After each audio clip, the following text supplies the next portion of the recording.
Bom, a aula está sendo gravada a partir de agora e eu queria pedir um favor para todo mundo, queria que todos prestassem atenção.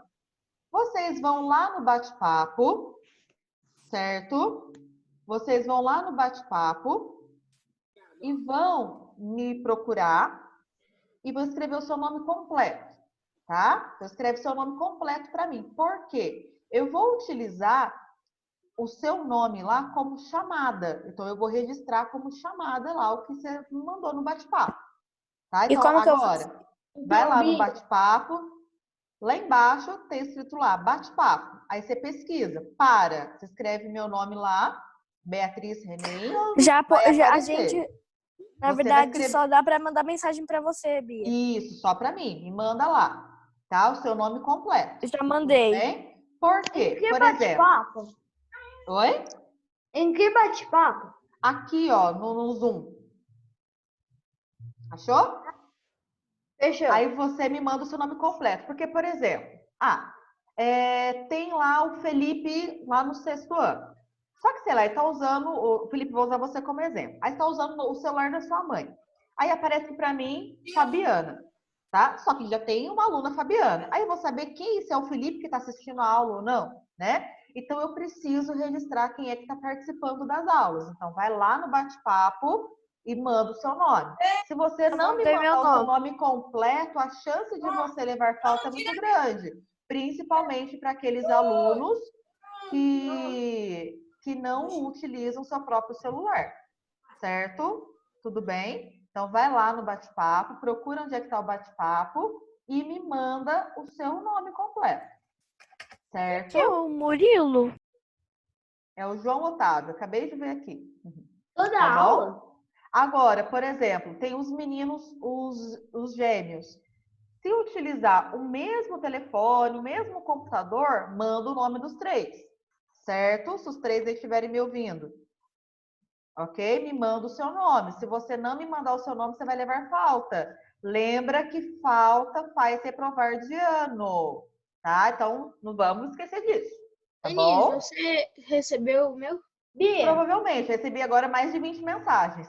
Tá? Não estou conferindo bate-papo agora, não. Lá em casa, aqui em casa, depois que acabar a aula, que eu vou fazer a chamada lá no meu caderno. Vou registrar. Pois não. então pra gente escrever o nome do bate-papo todo dia? Vai fazer isso todo dia. Tá? Mas eu vou lembrar vocês. Gente, manda o nome de vocês por bate-papo para mim. Beleza? Hoje eu já escrevi. Já escreveu? Ótimo, perfeito. Aí sempre que eu iniciar a aula, você vai lá e escreve seu nome para mim, certo? Isso vai valer como chamada, certo? Tudo bem? Então, quem não mandou até o final da aula, antes de acabar a nossa aula aqui no Zoom, tem que me mandar o seu nome, beleza? Bom, então o microfone de todos vocês está desativado, tudo bem? Lá no finalzinho da aula, eu vou ativar o microfone para que vocês possam falar comigo. Tudo bem? Vou compartilhar uma tela com vocês para a gente falar sobre o Egito. Vamos ver se a gente consegue terminar esse capítulo 5 hoje, né? Vocês estão conseguindo enxergar aí, eu acho, né? Sobre o Egito. Bom, pessoal, a gente vai falar sobre o Egito Antigo. Quando a gente fala do Egito Antigo, a gente está falando de uma civilização que teve uma grande importância no mundo, porque trouxe conhecimentos que nós utilizamos até o dia de hoje. Só que o Egito Antigo é muito diferente do Egito que nós conhecemos hoje, certo? Então, o Egito hoje é um local muito moderno, não perde para lugar nenhum que a gente conhece no mundo, né? Bastante desenvolvido e tudo mais. Por outro lado, quando a gente fala de Egito Antigo, tem características muito diferentes desse Egito da época do período moderno da nossa história. Tudo bem? Certo? Então, vou compartilhar com vocês algumas características para a gente entender o que foi ou o que é esse Egito Antigo. Bom, coloquei aqui uma imagem para vocês observarem e uma frase de um filósofo chamado Heródoto. Heródoto disse a seguinte frase: Egito, uma dádiva do Nilo. Talvez alguns já tenham ouvido falar dessa frase estudando o Egito Antigo nos anos anteriores, não é mesmo? Então, o que o Heródoto, esse filósofo, quis dizer Egito, uma dádiva do Nilo? Bom, o Egito foi uma civilização que se desenvolveu numa região muito seca, muito árida, lá no norte da África, certo? Só que o Egito se desenvolveu às margens de um rio. Qual o nome desse rio? Nilo, tá? Então, quando a gente vê a frase de Heródoto, Egito, uma dádiva do Nilo, o Heródoto quis dizer que o Egito é um presente do Rio Nilo. Porque se não fosse o Rio Nilo atravessando essa região muito seca, desértica, a civilização egípcia não teria existido. Tudo bem? E aí, esse Rio Nilo, se vocês observarem esse desenho que eu coloquei aqui, esse pequeno mapa ilustrado, mostra para nós que ao redor desse rio, olha quantas construções a gente tem. Olha como que as margens desse rio tá verdinho. O que está querendo dizer esse verdinho? E ao redor aqui, ó, área de deserto, as dunas cheias de areia, né? Mostra para nós que o Rio Nilo, assim como aqueles dois rios da Mesopotâmia, o Tigre e o Eufrates, o Rio Nilo foi importante para que os egípcios se situassem nesse local, utilizassem as águas para poder irrigar e também a população utilizou as águas para se higienizar, para consumir e tudo mais, certo? Olha aqui o delta do Nilo. O que é delta? Aonde o rio vai desaguar, que ele se desfaz em vários caminhozinhos, em vários rios menorzinhos. Olha como que essa região, ela tá bem verdinha, né? A população acaba utilizando as águas do Rio Nilo como uma forma de sobrevivência. O Lucas está me dizendo aqui que ele conhece o bem Rio Nilo e as histórias das 10 pragas do Egito. A gente vai falar alguma coisinha sobre isso depois, tá bom? E aí, pessoal, esse Rio Nilo, ele atravessa uma região muito seca e ele vai possibilitar que a população utilize das suas águas, inclusive das suas cheias, para conseguir sobreviver nessa área. Bom, no período de junho até outubro de todos os anos, as áreas que são banhadas pelo Rio Nilo vivem um período de cheias. Significa que as águas vão acabar subindo porque está chovendo, vão ocupar as suas margens, o solo vai ficar fértil. Quando o solo fica fértil, fica adequado para eu fazer o quê? Para que eu possa cultivar os alimentos. E aí, quando as águas começam a retornar para o caminho normal do rio, acontece o quê? Quando chega o final de outubro, que as águas voltam a baixar, a população aqui às margens do Rio Nilo vão começar a praticar o cultivo dos alimentos aqui. Alimentos esses que serão estocados para alimentar toda a população egípcia durante um ano inteiro. Tá? Então, o Egito é uma dádiva do Nilo? Dádiva é a mesma coisa que presente, tá? Então, o Egito é um presente do Rio Nilo, porque se não fossem essas cheias e a possibilidade de plantar aqui ao seu redor, a civilização egípcia não teria se desenvolvido aqui. Tudo bem? Certo?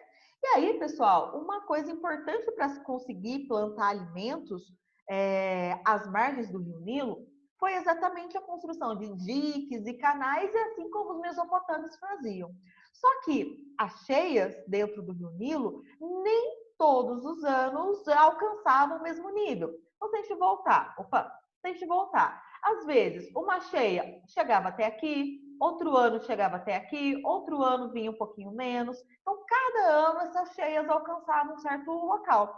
E aí, os egípcios desenvolveram um sistema de medir o quanto que seria alcançado, né, as cheias às margens do Rio Nilo. Então, eles criaram um instrumento chamado nilômetro. O que eles faziam? Eles escavavam grandes buracos no lençol freático do Rio Nilo. E aí, quanto mais alto a água alcançava, mostrava mais ou menos até onde a água das cheias iria alcançar. Bia, o que é um lençol freático? Isso, você já deve estar estudando, vai estudar por agora lá em geografia. É o seguinte, A água, quando chove, ela vai infiltrar no solo e vai se acumular lá no subsolo.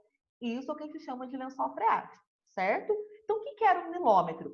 Eles escavavam um poço até alcançar esse lençol freático. Lençol freático esse que mandaria a água lá para o Rio Nilo. Então, por exemplo, ao longo de todo esse rio, podia ser que em alguns locais tinha alguma nascente. Nascente essa do lençol freático.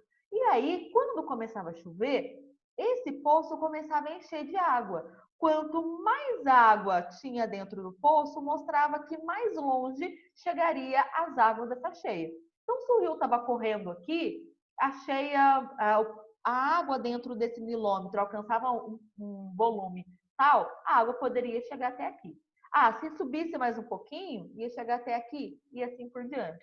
Então, o milômetro servia para medir o quanto que ia chover, tá? O tanto que o rio ia encher nesse período das cheias. E aí, junto com a construção de diques, canais e represas, o milômetro servia para que os egípcios conseguissem plantar em locais cada vez mais distantes dos rios. Então, quanto mais cheio o rio ficava, permitia plantar em locais cada vez mais distantes das margens dos rios.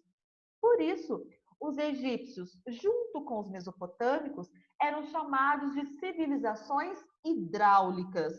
Por quê? Porque eles construíam obras para poder tentar controlar a água dos rios. Lá na Mesopotâmia, eles controlavam a água do rio Tigre e do rio Eufrates. Aqui no Egito, eles são chamados de civilização hidráulica porque eles controlavam, né, a água do rio Nilo, tá? Através da construção de diques, canais e represas e também do milômetro que eu acabei de mostrar para vocês, certo?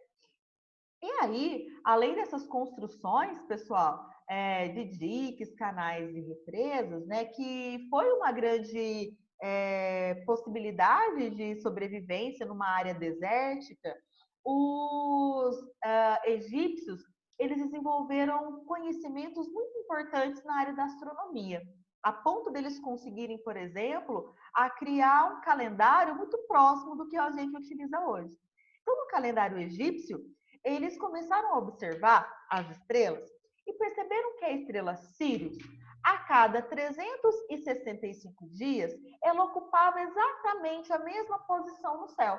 Então, eles perceberam que a natureza ela tinha um ciclo, assim como as cheias.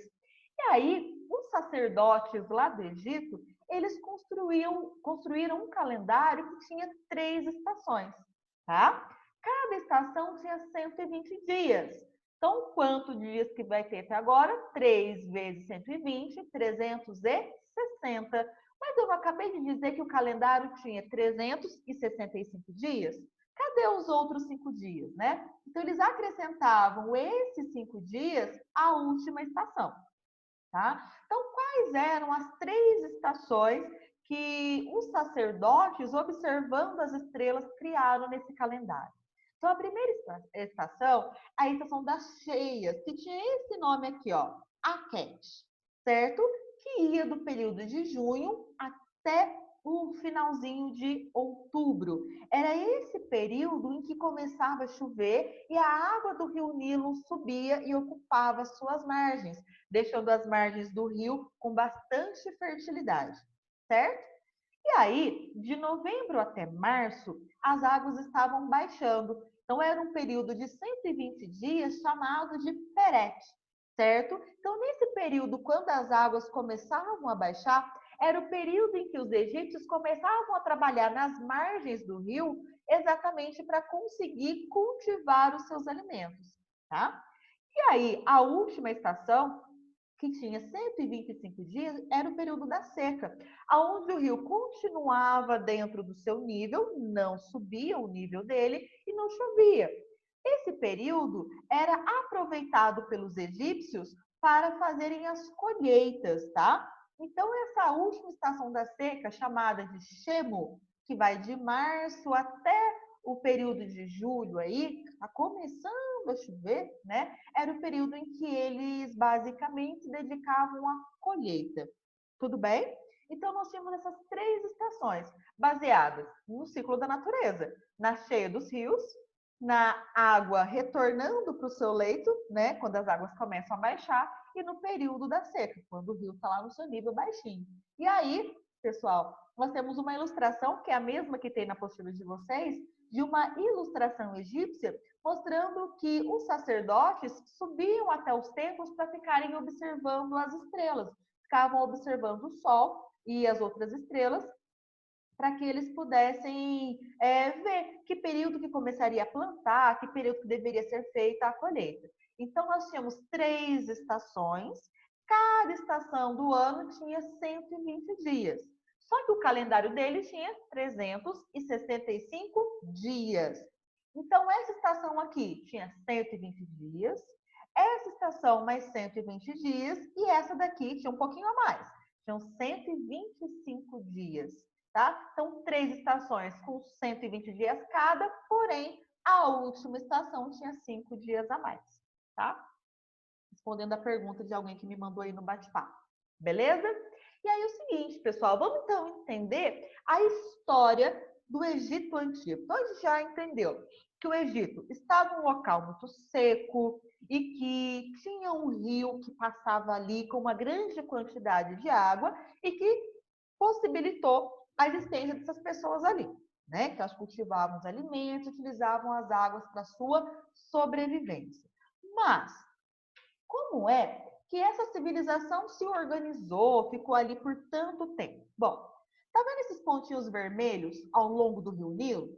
Tá? Então, aonde tem essa mancha verde aqui? Opa, deixa eu voltar lá no outro slide. Era um local aonde o Rio Nilo passava e as suas margens aqui bastante férteis. Cada pontinho vermelho é um nomo, tá? Nomo. O que era um nomo? É como se fosse uma vila, tá? Então, existiam ao longo do Rio Nilo várias vilas, tá? Chamadas de nomo. Tudo bem? E aí, cada nomo tinha um governador, tá? Uma pessoa que administrava. Tudo bem? Esses nomes aqui, que são chamadas de como se fossem umas vilazinhas. E aí, esse governador de cada nomo chamava-se nomarca, tá? Então, cada cidade, ela era independente uma da outra. Tinha seus reis, as suas divindades, as suas regras, tudo bem? Então, cada pontinho desse, um nomo. Quem governava, chamado de nomarca. Então, existiam vários nomarcas aqui ao longo do Rio Nilo. Só que o que acabou acontecendo? Houve um período em que esses nomos foram se unificando, foram se juntando um com o outro através de acordos. Então, os nomarcas desses nomos todos foram fazendo acordos e se juntando, tá? Então, por volta do ano 3000 antes de Cristo, 3500 antes de Cristo, esses nomos foram se unificando a ponto de termos apenas 2 nomos, 2 grandes nomos, tá? Que ficaram conhecidos como Alto Egito e Baixo Egito.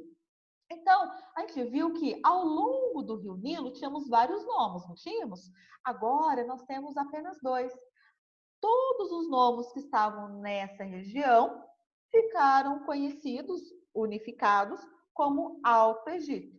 Todos os nomos que estavam nessa região foram unificados numa região ou num nome chamado de Baixo Egito. Cada um deles, nós tínhamos aí um nomarca, que era um governador, que era aí o seu rei, tá?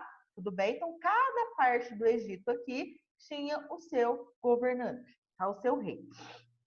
Então, lá em 3500 antes de Cristo, nós tínhamos esses 2 reis.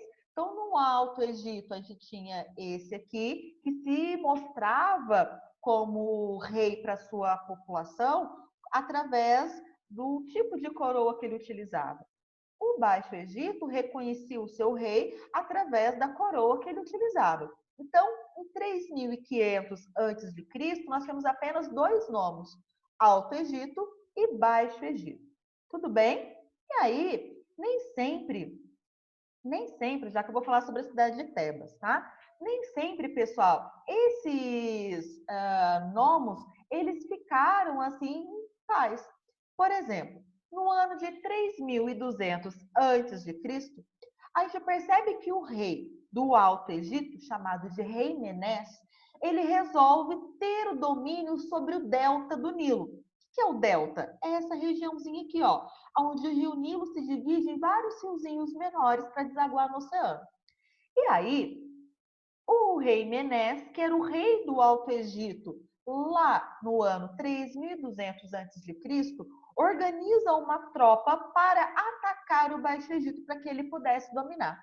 O que acontece? O rei Menes, que era o rei aqui do Alto Egito, domina o Baixo Egito.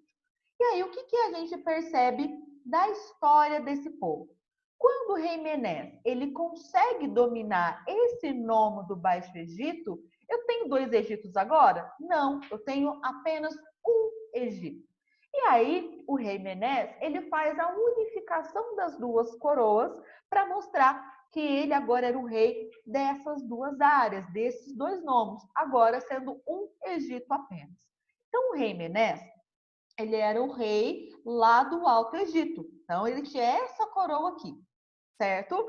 E o rei do Baixo Egito tinha essa coroa aqui. O rei Menes não dominou o Baixo Egito? Como que ele unificou as 2 coroas? Colocando símbolos dessas 2 áreas, tá? Então, a coroa passou a ter a unificação dessas 2, para mostrar que o rei Menes agora, ele governava tanto o Alto Egito quanto o Baixo Egito. Então, a população, quando o visse, entenderia que ele governava essas 2 áreas, tá? Então, sempre ele, quando tinha uma aparição pública, ou quando alguém ia retratar ele numa ilustração, numa escultura, a sua coroa era representada com a unificação das 2, certo? Para que todo mundo conseguisse identificá-lo. A partir, então, pessoal, da unificação dos 2 nomes, a história do Egito Antigo é dividida em 3 momentos, tá? Em 3 situações. Como que a gente dá um nome a esses 3 momentos? Antigo Império, Médio Império e Novo Império, tá? Como a história é muito grande do Egito Antigo, a gente pega esses 3 períodos e fala quais que foram os principais acontecimentos de cada um dessas fases da história do Egito Antigo, tá? Então vamos ver, qual que é a primeira fase? Essa primeira fase ela começa com a unificação total do Egito em apenas um reinado só, sobre o reinado do rei Menes, tá? Então esse reinado, ele veio de 3200 antes de Cristo até mais ou menos o ano 2000 antes de Cristo, tá? O que aconteceu nesse período do Antigo Império? Foi nesse período em que aquelas 3 pirâmides do Egito foram construídas, que acho que todo mundo consegue se lembrar, e também foi o período em que o rei do Egito passa a ser chamado de faraó, tá? Então, o rei do Egito passa a ser chamado de faraó.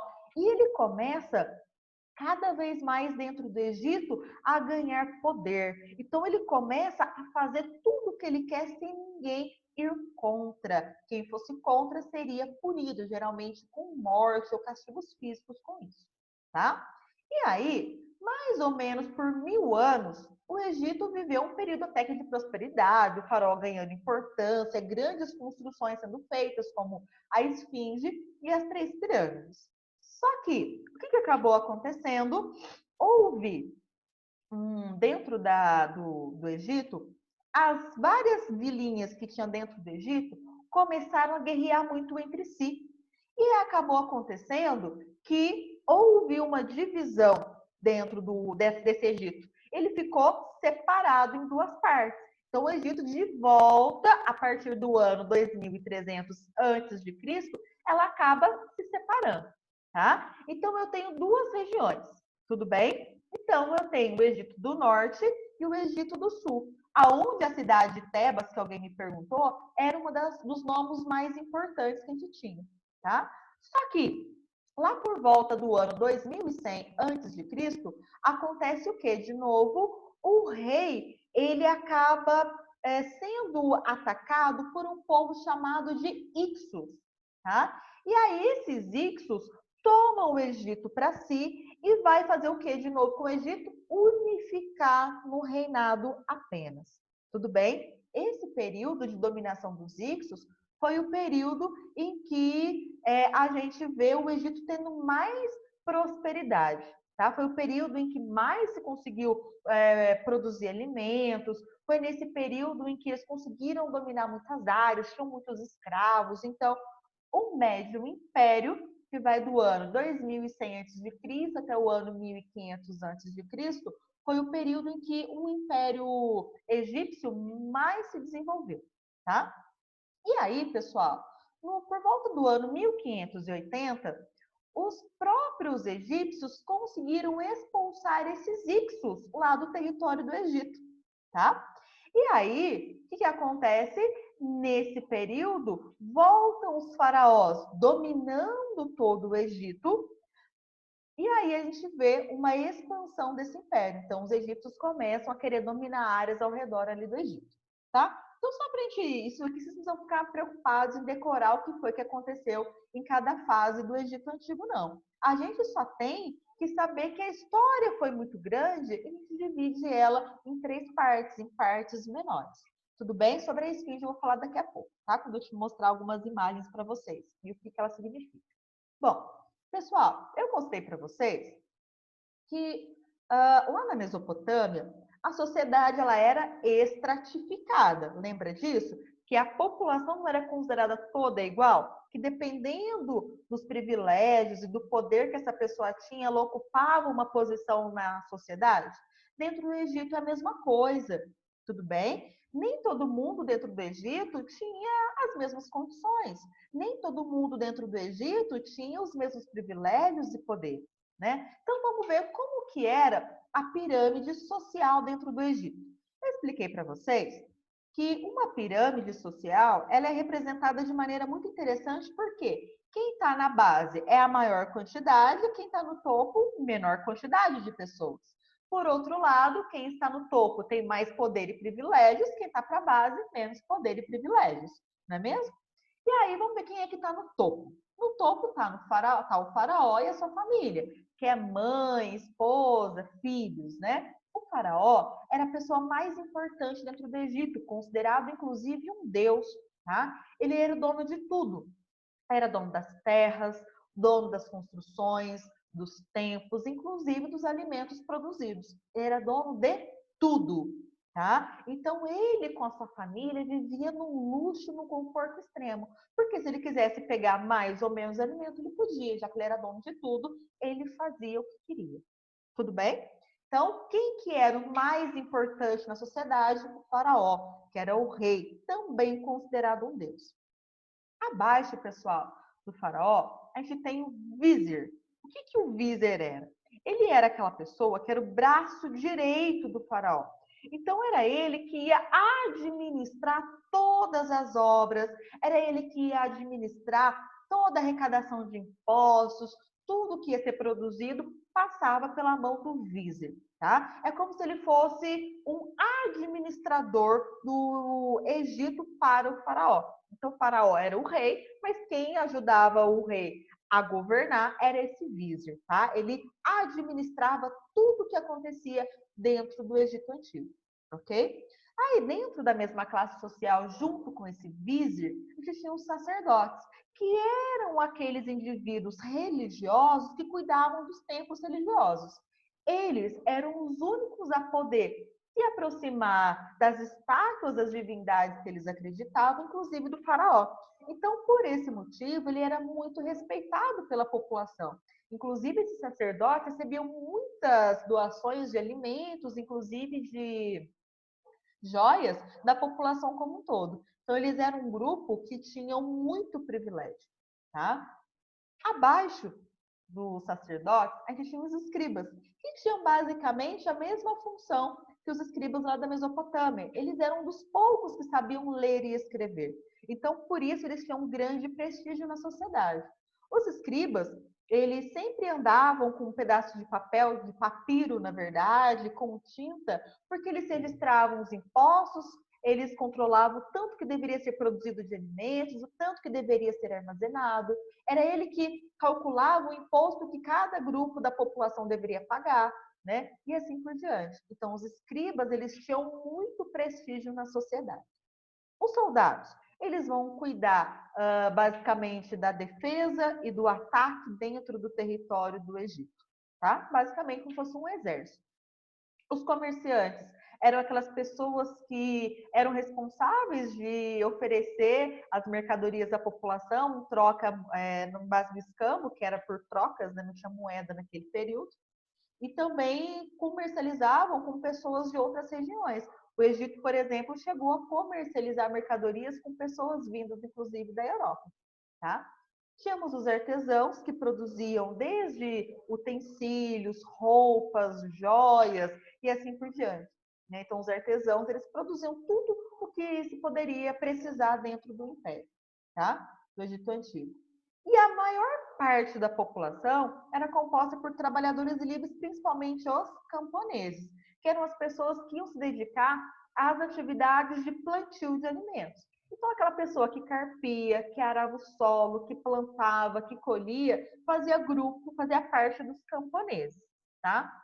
Inclusive, pessoal, no período em que eu já tinha plantado e tinha que esperar simplesmente a planta crescer, eu não precisava de tanta mão de obra. Então, grande parte desses camponeses, no período da seca, em que eu estava esperando a colheita chegar, eles iam fazer obras, eles participariam das construções de obras, como, por exemplo, pirâmides, templos religiosos e assim por diante. E aí, uma outra parte que não tem direito nenhum dentro do Egito é a população escrava, né? Que eram aquelas pessoas que pertenciam a alguns desses indivíduos das partes superiores aqui da nossa pirâmide social. Então, o que eu posso perceber? Que no caso do Egito, eu tenho o faraó, eu tenho aquela população mais nobre, como se fossem os altos funcionários, aqueles que são funcionários livres, com até um certo prestígio, e os camponeses e escravos, que eram os que mais trabalhavam, mas os que tinham menos prestígio na sociedade, certo? E aí, para vocês observarem os escribas, né? Eles eram muito valorizados, pessoal, eles eram muito prestigiados dentro da sociedade egípcia. Então, em várias pinturas e esculturas que a gente encontra no Egito Antigo, sempre retratava eles. Aqui, por exemplo, é uma estátua mostrando um escriba, geralmente sentado, com um pedaço de papiro na mão, que é um pedaço de um papel feito de papiro, sempre sentado com alguma coisa para ele anotar. Então, aqui a gente tem, por exemplo, ó, de cima para baixo, uma paleta para misturar tinta. Então, cada lugarzinho desse ele colocava uma tinta e misturava para conseguir anotar no papel. Aqui, uma espátula para correção. Se eu errasse, eu ia lá e raspava a tinta, né? Aqui, essa terceira imagem era tipo uma caneta, né, que eles utilizavam para escrever, e aqui embaixo era um local onde ele guardava essa caneta. Então, os escribas, eles sempre tinham muito prestígio. E ao longo do tempo, a escrita, ela foi evoluindo, tá? Dentro do Egito. Então, ela nem sempre foi a mesma. Então, o que a gente mais vê em desenhos, em filmes, é essa escrita aqui, ó, a escrita hieroglífica. Como que era isso? Então, por exemplo, se eu queria falar de um pássaro, eu desenhava um pássaro. Se eu quisesse desenhar uma cobra, eu desenhava uma cobra. Se eu queria desenhar um rio, falar de um rio, eu desenhava um rio, e assim por diante. Então, eu utilizava símbolos que se assemelhavam àquele objeto, àquela coisa que eu queria falar. Tá? Se eu quisesse falar de um carro, eu desenhava um carro e aquilo queria dizer carro. Só que essa escrita, ela não tinha como representar fome, amor, tristeza, né, solidão.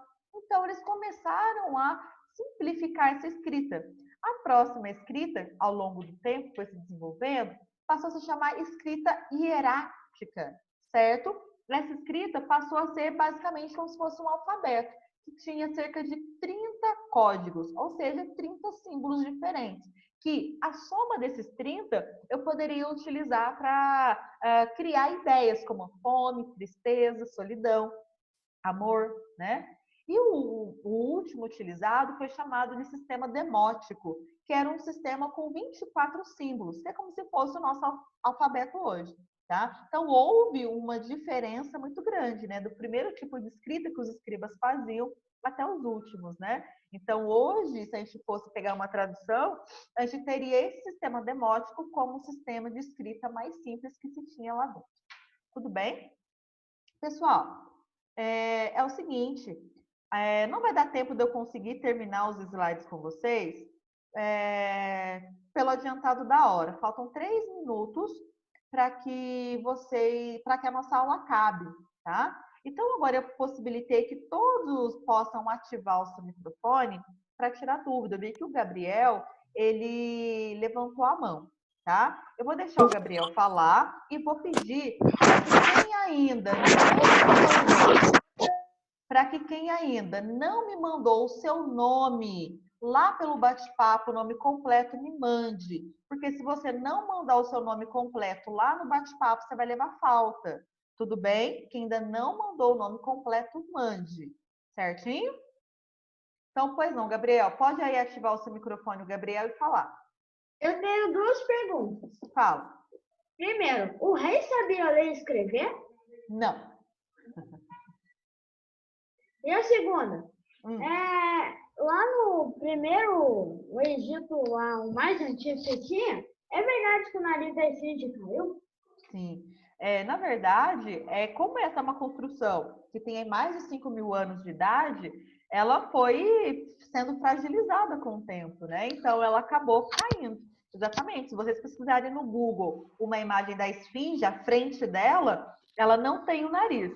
E se vocês pesquisarem a parte de trás da esfinge, ela tem um corpo de um leão, né? Então, tem uma cauda gigantesca que contorna quase que o corpo dela todo.